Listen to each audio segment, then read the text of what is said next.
Next अभी अलग अलग कॉन्फर्मेशंस कैसे एक दूसरे में कन्वर्ट होते हैं वो देखते हैं। नेक्स्ट आता है रिंग फ्लिपिंग। रिंग फ्लिपिंग या रिंग फ्लिप भी कहते हैं इसको, रिंग फ्लिप।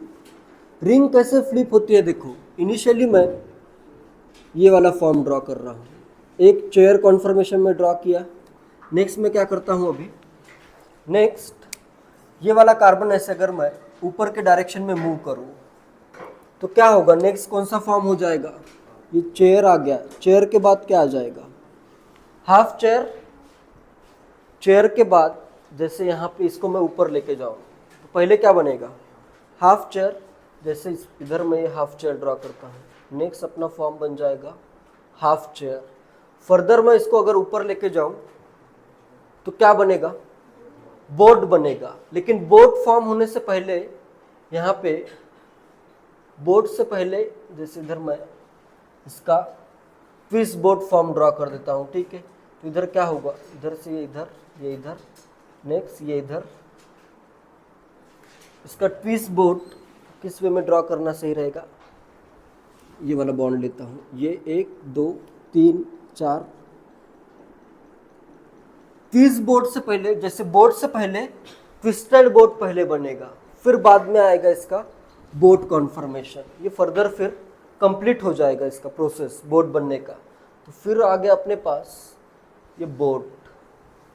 फिर बोर्ड का अभी नेक्स्ट मैं क्या कर रहा हूँ, ये वाला नीचे लेके जाता हूँ, ठीक है। पहले ये नीचे था, ये ऊपर, अभी ये ऊपर चला गया, इसको मैं क्या करूँगा नीचे। तो नेक्स्ट इसका क्या बनेगा, हाफ चेयर बनने से पहले बोर्ड कॉन्फर्मेशन आएगा एक बार, ठीक है। बोर्ड जो बनता है उससे पहले भी ट्विस्ट बोर्ड, बोर्ड बनने के बाद भी एक बार ट्विस्ट बोर्ड बनेगा, ठीक है। ट्विस्ट बोर्ड इसका मैं ड्रॉ करता हूँ, इसको मैं ड्रॉ करता हूँ इस वे में,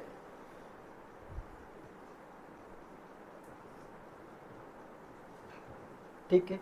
नेक्स्ट इससे क्या फॉर्म हो जाएगा, वापस से हाफ चेयर बनेगा। अभी ये वाला इस प्लेन में मैं लेता हूँ, ठीक है। ये वाले बॉन्ड्स ऐसे इस प्लेन में और ये इधर, ठीक है। ये बन गया अपना half chair. Half chair further ये अगर नीचे में लेके आऊँ तो क्या बन जाएगा, चेयर बन जाएगा। हाफ चेयर से नेक्स्ट बन जाएगा इसका चेयर। चेयर में भी ये कैसे ड्रॉ करना है तुम्हें, इस वे में ड्रॉ करो इसको, इधर का ये ऊपर और इधर का बॉन्ड से नीचे। तो ये क्या हो रहा है, रिंग ऐसे फ्लिप हो रही है, दिख रहा है। पहले ये वाला कार्बन नीचे था, ये ऊपर था, रिंग को मैंने क्या कर दिया फ्लिप। तो ये वाला ऊपर वाला कार्बन नीचे चला गया, नीचे वाला कार्बन ऊपर चला गया, ठीक है। तो इसे कहते हैं रिंग का फ्लिप होना। तो इसमें इस वे में ऐसे ट्रांसफॉर्मेशन आ रहे हैं, ठीक है। तो इसका अगर मुझे पोटेंशियल एनर्जी डायग्राम ड्रॉ करना है, ठीक है, तो इधर मैं लेता हूँ पोटेंशियल एनर्जी। सबसे स्टार्टिंग में मैं चेयर से स्टार्ट करता हूँ।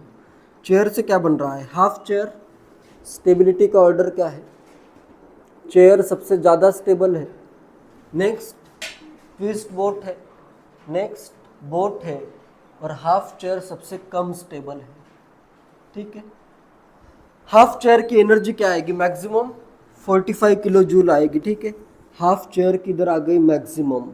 हाफ चेयर से बनेगा ट्विस्ट बोट, फिर ट्विस्ट बोट से बनेगा बोट, इधर आ गया ट्विस्ट बोट।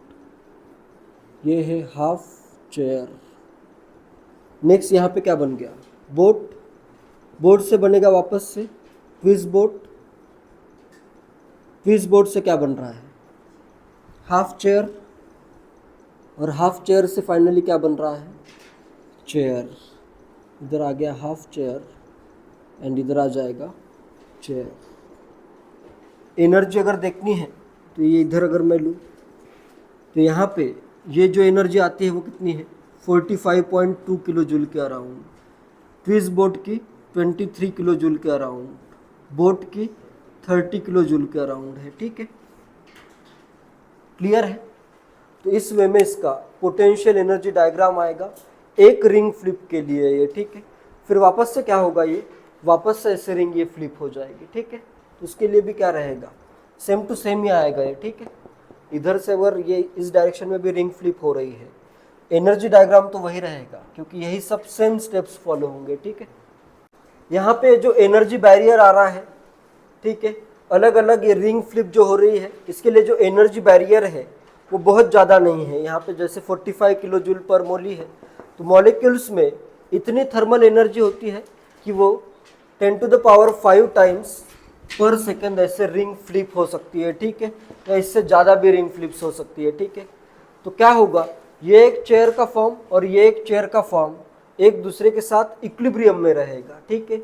ये भी फॉर्म इसमें कन्वर्ट होता रहेगा, ये फॉर्म इसमें कन्वर्ट होता रहेगा। तो यहाँ पे क्या आ रहा है, रैपिड एक इक्विलिब्रियम इसके बीच में होगा और इनमें एनर्जी डिफरेंस ज़्यादा नहीं है, तो एक दूसरे में कन्वर्ट हो रहे हैं। तो इनको सेपरेट करना पॉसिबल है क्या? नहीं पॉसिबल है। तो इनको सेपरेट नहीं किया जा सकता। कोई भी नॉर्मली कॉन्फर्मर्स को इन जनरल सेपरेट नहीं किया जा सकता, ठीक है। एनर्जी का डिफरेंस अगर बहुत ज़्यादा हो तो उस केस में सेपरेशन पॉसिबल है, तो वो ज़्यादा सोचने की ज़रूरत नहीं है। और नेक्स्ट पॉइंट क्या है,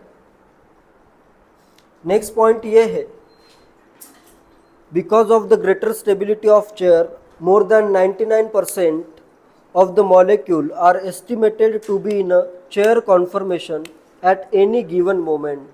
इसका मतलब ये है कि किसी भी मोमेंट पे तुम इसका साइक्लोहेक्सेन का ऐसे ऑब्जर्व करोगे मिक्सचर को, तो सब कॉन्फर्मेशंस रहेंगे, लेकिन 99% से ज़्यादा तुम्हें क्या मिलेंगे, चेयर कॉन्फर्मेशन वाले ही मॉलिक्यूल्स मिलेंगे, ठीक है, क्योंकि इनकी स्टेबिलिटी ज़्यादा है, ठीक है। AIEEE 2007 में एक क्वेश्चन आया था, Which of the following conformation of cyclohexane is chiral? कौन सा कॉन्फर्मेशन कायरल होगा? पहले लेते हैं boat conformation. Boat conformation chiral है क्या? नहीं है। प्लेन ऑफ सिमेट्री क्लियर दिख रही है। चेयर कॉन्फर्मेशन कायरल होगा क्या? नहीं होगा। यहाँ पे ऐसे प्लेन को कट करो, इधर का CH2 इधर है, इसका इमेज ये, इसका इमेज है, ये CH2 को कट कर दो, इधर भी प्लेन ऑफ सिमेट्री है, ठीक है। बोर्ड चला गया, चेयर चला गया। रिजिड का मतलब चेयर ही होता है, ठीक है। चेयर को ही रिजिड भी कहा जाता है, तो ये भी चेयर ही है। तो आंसर क्या आ जाएगा, ट्विस्ट बोट। ट्विस्ट बोट वाला जो है ये कायरल होगा। यहाँ पे ऐसे कोई भी सिमेट्री नहीं होगी। ऐसे नॉर्मल बोट था, ऐसे बोट था, तो इसको मैंने ट्विस्ट कर दिया। जैसे ये वाला थोड़ा सा इधर है, ये इधर है, तो इसमें कोई भी element of symmetry twist boat में नहीं होगी। तो ट्विस्ट बोट क्या है, कायरल है, ठीक है। नेक्स्ट और एक क्वेश्चन है, जेईई मेंस 2019 का क्वेश्चन है, ये थ्योरेटिकल क्वेश्चन है, पढ़ता हूँ। Which of these factors does not govern the stability of conformation in acyclic compounds? Acyclic compounds में वापस से एक बार क्वेश्चन पढ़ता हूँ, देखो बहुत सिंपल क्वेश्चन है। जेईई मेंस 2019 में क्वेश्चन आया था, which of these factors does not govern the stability of conformation in acyclic compounds? इसमें से कौन सा फैक्टर इसको स्टेबिलिटी को अफेक्ट नहीं करता है? असाइक्लिक कंपाउंड की स्टेबिलिटी किस पे डिपेंड नहीं करेगी, ठीक है। डज नॉट गवर्न, तो फर्स्ट आता है स्टेरिक इंटरैक्शन। क्या ये आंसर है? स्टेरिक इंटरैक्शन पे तो डिपेंड करता है। जैसे एंटी वाला ज़्यादा स्टेबल आता है, गॉच वाला कम स्टेबल आता है, स्टेरिक इंटरैक्शन रीजन है, ये तो आंसर नहीं होगा। सेकेंड है टॉर्जनल स्ट्रेन। टॉर्जनल स्ट्रेन होता है, इक्लिप्स में टॉर्जनल स्ट्रेन होगा और स्टैगर्ड में नहीं होगा, तो ये गवर्न करेगा इसके स्टेबिलिटी को। थर्ड दिया है electrostatic forces of interaction. Electrostatic forces of interaction होंगे या नहीं? इलेक्ट्रोस्टैटिक फोर्सेस ऑफ इंटरैक्शन जैसे वॉन्डरवॉल अट्रैक्शन होता है या हाइड्रोजन बॉन्डिंग होती है, ये भी तो गवर्न करता है। और फोर्थ है एंगल स्ट्रेन। एंगल स्ट्रेन होता है क्या असाइक्लिक कंपाउंड में? असाइक्लिक कंपाउंड में एंगल स्ट्रेन होगा ही नहीं। यहाँ पे तो एंगल जैसे चाहे वैसे मतलब यहाँ पे जैसे इथेन है, एंगल क्या होगा 109.5 डिग्री के अराउंड ही होगा, तो इधर एंगल स्ट्रेन नहीं होगा, बाकी ये सब स्ट्रेन्स हो सकते हैं, ठीक है। या फिर ऐसे इलेक्ट्रोस्टैटिक फोर्स ऑफ इंटरेक्शन भी हो सकता है, ठीक है। तो आंसर है एंगल स्ट्रेन। सिर्फ साइक्लिक कंपाउंड्स में एंगल स्ट्रेन आता है, असाइक्लिक में नहीं आता है, ठीक है। सब्स्टिट्यूटेड साइक्लोहेक्सेन में किस टाइप के बॉन्ड्स होंगे वो देखने से पहले देखते हैं axial and equatorial hydrogen atoms कैसे होते हैं। जैसे अगर मैं इनिशियली ड्रॉ कर देता हूँ, ये एक चेयर कॉन्फर्मेशन ड्रॉ करता हूँ। चेयर कॉन्फर्मेशन में एक्सियल बॉन्ड्स जो होते हैं वो ऐसे वर्टिकल होते हैं, above and below the plane. ये कैसे है, जैसे अबव द प्लेन वर्टिकल है। नेक्स्ट वाला क्या आएगा, बिलो द प्लेन वर्टिकल। इसके नेक्स्ट वाला ये बिलो द प्लेन वर्टिकल। आगे वाले क्या आएंगे, अबव द प्लेन वर्टिकल। ये लास्ट वाला बिलो द प्लेन, ठीक है, क्लियर है। ये आगे एक्सियल बॉन्ड्स। इक्वेटोरियल बॉन्ड्स कैसे हैं, इक्वेटोरियल बॉन्ड्स अगर मुझे ड्रॉ करने हैं तो इसमें देखो एक्सियल के अपोजिट, जैसे ये प्लेन के ऊपर है तो इक्वेटोरियल कहाँ पे आएगा, प्लेन के नीचे, तो इधर ऐसे प्लेन के नीचे आएगा। ये अभी प्लेन के नीचे है, तो दूसरा वाला बॉन्ड प्लेन के ऊपर आएगा। ये अभी प्लेन के ऊपर है, ठीक है। नेक्स्ट इधर देखो, ये वाला प्लेन के नीचे, तो इसका ड्रॉ करता हूँ प्लेन के ऊपर। यहाँ पे देखो प्लेन के ऊपर है, तो इसका कहाँ पे आएगा, प्लेन के नीचे के डायरेक्शन। इधर प्लेन के ऊपर एक्सियल, इक्वेटोरियल क्या होगा, प्लेन के नीचे। इधर प्लेन के नीचे, तो इधर का कहाँ आएगा, प्लेन के ऊपर आ जाएगा। Away from the ring, ring से ऐसे आउटवर्ड डायरेक्शन में बॉन्ड्स आएंगे, ठीक है, आउटवर्ड डायरेक्शन में। And on the opposite side where axial bond points, अगर ये ऊपर है तो ये नीचे के डायरेक्शन में आएगा, ठीक है। तो इस टाइप में एक्सियल, और ये एक्सियल बॉन्ड्स है, ये इक्वेटोरियल बॉन्ड्स है, ठीक है। इसमें अगर मैं ड्रॉ करता हूँ, रेड पेन से ड्रॉ करता हूँ, इसी में अगर ड्रॉ करना है इधर भी ड्रॉ कर सकते हो। जैसे ये वाला बॉन्ड कहाँ पे दिखेगा, ये वाला इक्वेटोरियल का इधर आ जाएगा, ठीक है। यहाँ पे इक्वेटोरियल का इधर आ जाएगा, पेज के नीचे, पेज के ऊपर, ठीक है। नेक्स्ट इसका भी यहाँ पे अभी सही से ड्रॉ करो। कैसे ड्रॉ करो, ये जो लाइन है ना इधर की, इसके डायरेक्शन में इधर क्लोज ड्रॉ करो, ठीक है। यहाँ पे भी इस लाइन के क्लोज ड्रॉ करो, तभी ये ऊपर दिखेगा, सही से दिखेगा। यहाँ पे इस लाइन के क्लोज, ये वाला भी इस लाइन के क्लोज ड्रॉ करो, ठीक है। इस वे में तुम एक्सियल और इक्वेटोरियल बॉन्ड्स ड्रॉ कर सकते हो, ठीक है। इतना नोट करो। नेक्स्ट, रिंग अगर फ्लिप होती है तो जो एक्सियल बॉन्ड होगा, एक्सियल वाला बॉन्ड इक्वेटोरियल पे चला जाएगा, इक्वेटोरियल वाला बॉन्ड एक्सियल पे चला जाएगा। जैसे भी देखो, यहाँ पे मैं इनिशियली इस वे में रिंग लेता हूँ, ये इधर आ गया, एंड नेक्स्ट ये इधर आ गया। इसका ऐसे एक्सियल पे मैं लेता हूँ CH3, और इधर इक्वेटोरियल पे लेता हूँ H। इधर मैं क्या करता हूँ, रिंग को फ्लिप कर देता हूँ, ठीक है। रिंग अगर ऐसी फ्लिप होगी तो इधर रिंग फ्लिप होने के बाद इसको मैं इस वे में ड्रॉ करता हूँ। ये इधर आ गया और ये इधर आ गया। तो ये वाला CH3 कहाँ पे आ जाएगा, इस डायरेक्शन में, और ये हाइड्रोजन CH3 ऐसे कहाँ पे दिखेगा, इसको ऐसे मैंने फ्लिप कर दिया, एक्सियल का कहाँ पे दिखेगा, ये वाला H कहाँ पे आ जाएगा, नीचे H है ना, एक्सियल पे आ जाएगा। और CH3 कहाँ पे आएगा, इक्वेटोरियल पे आ जाएगा, ठीक है। तो जो एक्सियल पे होते हैं वो किस में कन्वर्ट हो जाएंगे, इक्वेटोरियल पे, और जो इक्वेटोरियल पे है वो किस में कन्वर्ट हो गया, एक्सियल में, ठीक है। तो इसमें और एक चीज़ इंपॉर्टेंट है, इनका अगर मैं न्यूमन प्रोजेक्शन देखूं, इनमें अभी ये दोनों की स्टेबिलिटी सेम नहीं है, ठीक है। इनमें जैसे ये अपना एक कॉन्फर्मेशन है, ये सेकेंड कॉन्फर्मेशन है, ये दोनों आइडेंटिकल है क्या, आइडेंटिकल नहीं है। इसमें ये वाला बॉन्ड CH3 क्या है, बल्कि ग्रुप है, ठीक है। ये वाला बॉन्ड क्या आ रहा है, एक्सियल में आ रहा है, बल्कि ग्रुप का, और यहाँ पे बल्कि ग्रुप का कहाँ पे आ रहा है, इक्वेटोरियल पे आ रहा है, ठीक है। तो इसमें जैसे मैं इसका अगर मैं ड्रॉ करूँ न्यूमन प्रोजेक्शन, तो ये कुछ इस वे में दिखेगा, ठीक है। न्यूमन प्रोजेक्शन अगर मुझे ड्रॉ करना है तो फर्स्ट वाले का जो न्यूमन प्रोजेक्शन आता है वो कुछ इस वे में दिखेगा, ये वाला कार्बन,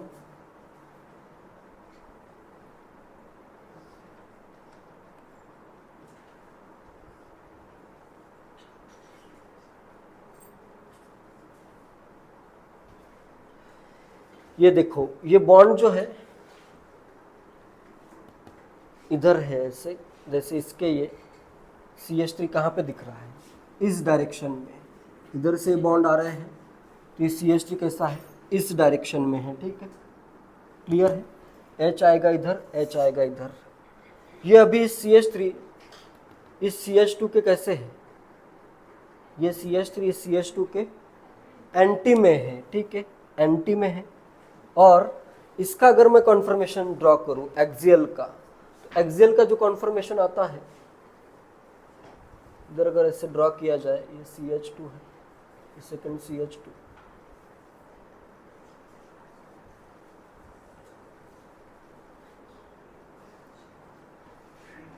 ये इधर H है, इधर H H H, यहाँ पे अभी ये कहाँ पे ऐसे वर्टिकली दिख रहा है, ये वाला बॉन्ड इधर, ये CH3 इधर आ जाएगा ऐसे वर्टिकल में, ठीक है। इधर होगा H, इधर होगा H। ये अभी इसके किस में है, ये CH3 इसके गॉच में है, ठीक है। ये आ रहा है गॉच में और ये आ रहा है एंटी में। ज़्यादा स्टेबल कौन सा होगा, एंटी। ये वाला आ रहा है मोर स्टेबल, ठीक है। इक्वेटोरियल पे अगर बॉन्ड आता है तो ये क्या होता है, मोर स्टेबल होता है, ये ऐसे एंटी में आएगा, ठीक है। और ये क्या आएगा, इसके गॉच में आएगा, ये CH2 के गॉच में आएगा, ठीक है। नेक्स्ट और एक रीजन इसका ये है, 1 और 3 के जो हाइड्रोजन्स है, 1 2 3 1 2 3, यहाँ पे CH3 ग्रुप है और यहाँ पे हाइड्रोजन्स भी है, ठीक है। तो ये जो 1 3 के होते हैं इनको कहते हैं 1 3 diaxial repulsion, 1 3 diaxial repulsion. तो ये जो एक्सियल बॉन्ड होता है यहाँ पे इनमें रिपल्शन क्रिएट हो जाता है, ठीक है। यहाँ पे ऐसे जैसे ये ग्रुप है, यहाँ पे ऐसे हाइड्रोजन दिखेगा, इधर हाइड्रोजन, इधर हाइड्रोजन, तो यहाँ पे इनमें भी रिपल्शन होता है। ये CH3 बड़ा ग्रुप है और ये ऐसे तीनों वर्टिकल बॉन्ड आ रहे हैं ना, तो इनमें भी रिपल्शन होता है। इसे कहते हैं 1 3 डाई एक्सियल रिपल्शन। दो रीजन के कारण, एक्सियल पे अगर बड़ा ग्रुप आ रहा है, एक्सियल पे जैसे बल्कि ग्रुप ऑन अगर एक्सियल है तो क्या हो जाएगा, लेस स्टेबल होगा। इसके दो रीजन है, एक तो रीजन है इधर 1 3 डाई एक्सियल रिपल्शन भी होता है, एंड सेकेंड रीजन ये है कि ऐसे एक्सियल वाला बॉन्ड गॉच में भी होता है, ठीक है। तो यहाँ पे एक ये टाइप का स्टेरिक स्ट्रेन होगा, ठीक है, गॉच में एक टाइप का स्टेरिक स्ट्रेन, और ये 1 3 डाई एक्सियल रिपल्शन का एक स्टेरिक स्ट्रेन। तो बल्कि ग्रुप अगर एक्सियल पे आता है तो वो कम स्टेबल होगा।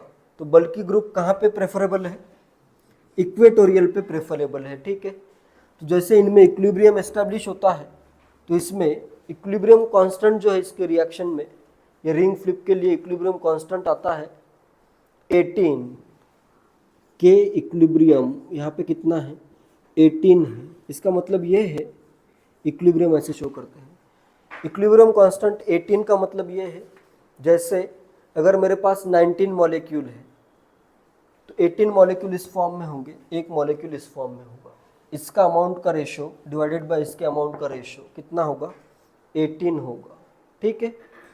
क्योंकि ये क्या है, ज़्यादा स्टेबल है, एंटी में भी है ये, और यहाँ पे 1 3 डाई एक्सियल रिपल्शन भी नहीं होगा, ठीक है। यहाँ पे हाइड्रोजन है, इधर ये हाइड्रोजन, इधर ये हाइड्रोजन, 1 3 डाई एक्सियल रिपल्शन भी नहीं है, और एंटी के कारण स्टेरिक स्ट्रेन भी इसमें कम है, तो इधर ऐसा कुछ इक्विलिब्रियम कांस्टेंट भी आ जाएगा, ठीक है।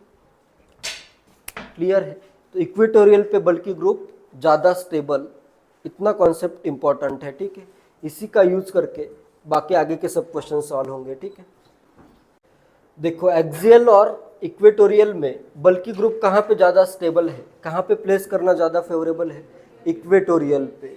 एंटी पे भी आ रहा है ये, और इधर कोई ऐसे 1,3 डायएक्सियल रिपल्शन भी नहीं है, ठीक है। यहाँ पे रिपल्शन भी है, तो ये लेस स्टेबल है, ये मोर स्टेबल है, ठीक है।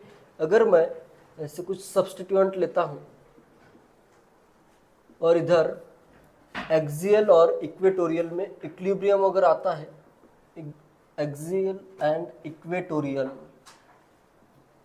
इनमें ऐसे इक्विलिब्रियम इस्टेब्लिश हो जाएगा। जैसे यहाँ पे अगर H हो, सब्स्टिट्यूएंट अगर H है, तो यहाँ पे एक्सियल और इक्वेटोरियल दोनों सेम ही होंगे, सब अगर हाइड्रोजन ही होंगे।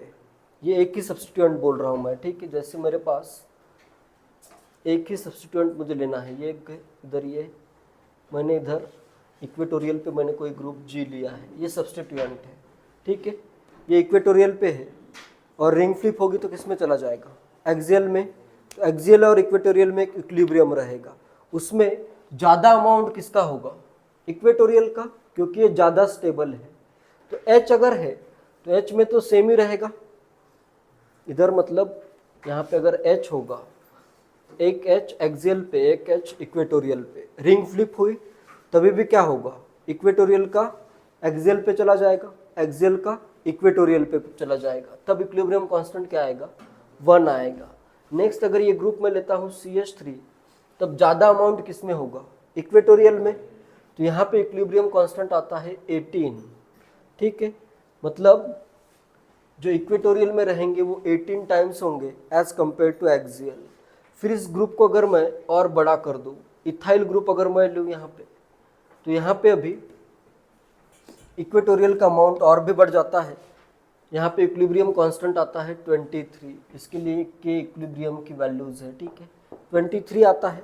नेक्स्ट यहाँ पे अगर मैं और भी बड़ा ग्रुप लेता हूँ, CH आइसोप्रोपाइल ग्रुप लेता हूँ, ठीक है, तो इधर और भी ये इक्वेटोरियल पे जो है इसका अमाउंट और भी बढ़ जाएगा, तो ये अमाउंट हो जाता है, इक्विलिब्रियम कांस्टेंट आ जाता है 38, ठीक है।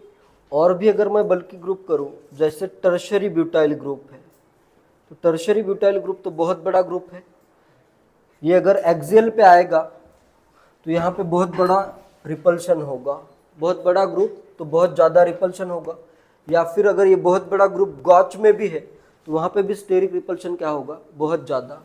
तो इसका एक्सियल बहुत कम स्टेबल होगा और इक्वेटोरियल रिलेटिवली काफ़ी ज़्यादा स्टेबल होगा। तो इसके लिए इक्विलिब्रियम कांस्टेंट आता है 4000, ठीक है। मतलब 4000 टाइम्स ज़्यादा रहेंगे इक्वेटोरियल में एज कंपेयर टू एक्सियल, ठीक है। तो जितना ज़्यादा बल्कि ग्रुप होगा, जितना बड़ा ग्रुप होगा, उतना वो क्या प्रेफर करेगा, इक्वेटोरियल पोजीशन को प्रेफर करेगा, ठीक है। Find percentage of conformers which exist in equatorial position in methyl cyclohexane. Methyl cyclohexane में इक्वेटोरियल पे जो है उसके लिए तुम्हें परसेंटेज फाइंड करना है, ठीक है। तो देखो एक्सियल और इक्वेटोरियल में इक्विलिब्रियम कांस्टेंट कितना है, 18 है। इसका मतलब क्या है, जो इक्वेटोरियल का कंसंट्रेशन होगा डिवाइडेड बाय एक्सियल का कंसंट्रेशन, ठीक है। इक्विलिब्रियम कांस्टेंट क्या होता है इसके लिए, इक्वेटोरियल का कंसंट्रेशन बाय एक्सियल का कंसंट्रेशन। ये 18 आ रहा है, इधर मैं क्या कर देता हूँ, 1 से डिवाइड कर देता हूँ, 18/1 करता हूँ। तो इसके अगर 18 मॉलिक्यूल्स होंगे तो एक के कितने होंगे, 1 मॉलिक्यूल। तो टोटल मॉलिक्यूल कितने आ गए, 19। 19 में से 18 क्या है, इक्वेटोरियल पे। तो परसेंटेज ऑफ इक्वेटोरियल कितना आएगा, 94.7 करेक्ट है एकदम आंसर। 18 इक्वेटोरियल के कितने हैं, 18 डिवाइडेड बाय टोटल कितने हैं, 19 इंटू 100। तो ये परसेंटेज आता है 94.7% के अराउंड, ठीक है। ये अप्रॉक्सीमेटली 95% इसमें होंगे और 5% के अराउंड एक्सियल में होंगे, ठीक है। तो इस वे में इसे फाइंड करना है।